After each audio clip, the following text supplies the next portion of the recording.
NEET की परीक्षा को लेकर बड़ा अपडेट है। आज देश के शिक्षा मंत्री धर्मेंद्र प्रधान ने प्रेस कॉन्फ्रेंस ली और प्रेस कॉन्फ्रेंस में उन्होंने पूरी जानकारी दी कि अब जो नीट की परीक्षा रद्द की गई है तो रीनीट कब और कैसे होने वाली है। आप जानते ही हैं कि 3 मई को इस साल की नीट परीक्षा हुई थी जो पेपर बेस्ड थी और 7 मई को ये जानकारी मिलती है कि नीट की परीक्षा का पेपर आउट हो गया, तो जो कई छात्रों तक पहुंचा था, कई राज्यों में पहुंचा था और उसको देखते हुए फिर 13 मई को ये घोषणा कर दी गई कि नीट की परीक्षा रद्द की जाती है।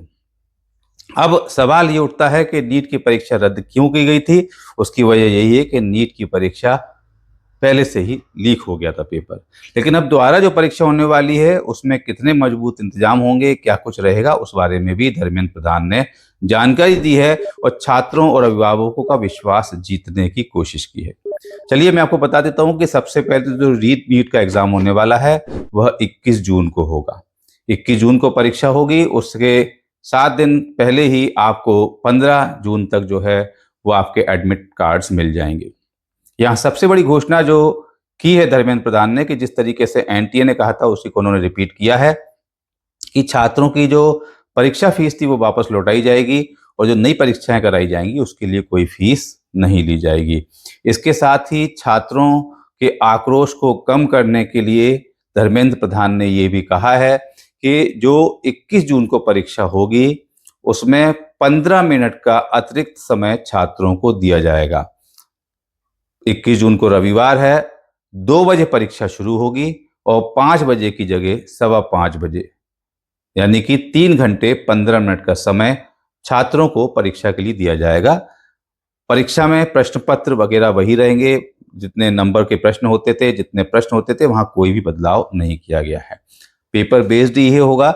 लेकिन एक और घोषणा धर्मेंद्र प्रधान ने की है कि 2027 से, अगली साल से नीट की परीक्षा कंप्यूटर बेस्ड होगी, सीबीटी होगी, कंप्यूटर बेस्ड एग्जाम होगा, उसी में एमसीक्यूज आएंगे। अभी जो पेपर बेस्ड परीक्षा है वो ये आखिरी होगी, अगले साल से इसमें बदलाव किया जा रहा है। अब इन सब के साथ सवाल ये उठ रहा है कि ये बदलाव के बाद भी क्या परीक्षा ईमानदारी से होगी? जिस तरीके से हमेशा से नीट की परीक्षाएं कुछ न कुछ विवादों में रहती हैं, हर साल खबरें बनती हैं, परीक्षा का रिजल्ट लेट होता है, उसी तरीके से अब ये जो री नीट की परीक्षा हो रही है इसमें सुरक्षा की कितनी तैयारी की गई है और क्या ये परीक्षा ईमानदारी से होगी, इस बारे में किसी भी तरह से मजबूती से आश्वस्त करने में धर्मेंद्र प्रधान भी असफल रहे हैं।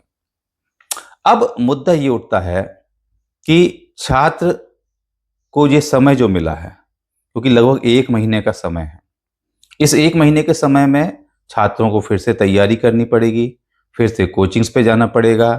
आपदा में अवसर कोचिंग ढूंढ चुकी हैं, कई कोचिंग के विज्ञापन शुरू हो चुके हैं। अब जो फ्रंट पेज पे बड़े बड़े विज्ञापन दे रहे हैं वो कोई चैरिटी के लिए तो दे नहीं रहे। उनको एक बार मौका फिर मिल गया कि छात्र उनके पास आएं, उनको फीस दें। हो सकता है कि 2-4 कोचिंग जो है वो पुरानी फीस में ही फिर से बच्चों को पढ़ा लें। लेकिन यहाँ सवाल ये भी उठता है कि जो छात्र दूर दराज के इलाके से आते हैं, 150 किलोमीटर के दूर के शहरों से आकर बड़े शहर में पढ़ते हैं, उनके लिए ये मुसीबत फिर होने वाली है, क्योंकि फिर से उन्हें जो है कहीं पर पीजी लेना पड़ेगा, कहीं पर हॉस्टल लेना पड़ेगा और वहां पर खर्चा करके फिर से अपनी तैयारी को रिवाइज करना पड़ेगा। कुल मिलाकर छात्रों का नुकसान तो हुआ है। अब इस नुकसान को कंपनसेट करने के लिए धर्मेंद्र प्रधान जी ने जो भी कुछ 15 मिनट बढ़ाने की बात की गई है या और सख्ती की बात की गई है, उससे पेरेंट्स और अभिभावक कितने सेटिस्फाइड हैं कमेंट करके जरूर बताएं।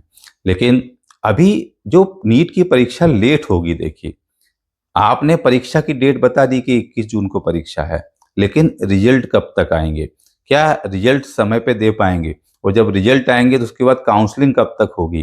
काउंसलिंग समय पे नहीं होगी, फिर काउंसलिंग भी डिले होगी और काउंसलिंग डिले होने के बाद में कितने डिले जो है स्टूडेंट्स का कॉलेज में सेशन स्टार्ट होगा। मतलब ओवरऑल छात्रों का नुकसान तो हो ही चुका है। छात्र अपने आप को ठगा हुआ महसूस कर रहे हैं, लेकिन इसके बाद भी छात्र यही उम्मीद कर रहे हैं कि अब परीक्षा ईमानदारी से हो जाए, ठीक से वो पेपर दे पाएं और उनने जो मेहनत करी है साल 2 साल, उनका फल उनको मिले। उम्मीद करते हैं कि नीट की परीक्षा आगे के समय पर ईमानदारी से होगी और जो मेहनती छात्र हैं हमारे, उनको उनका हक मिलेगा।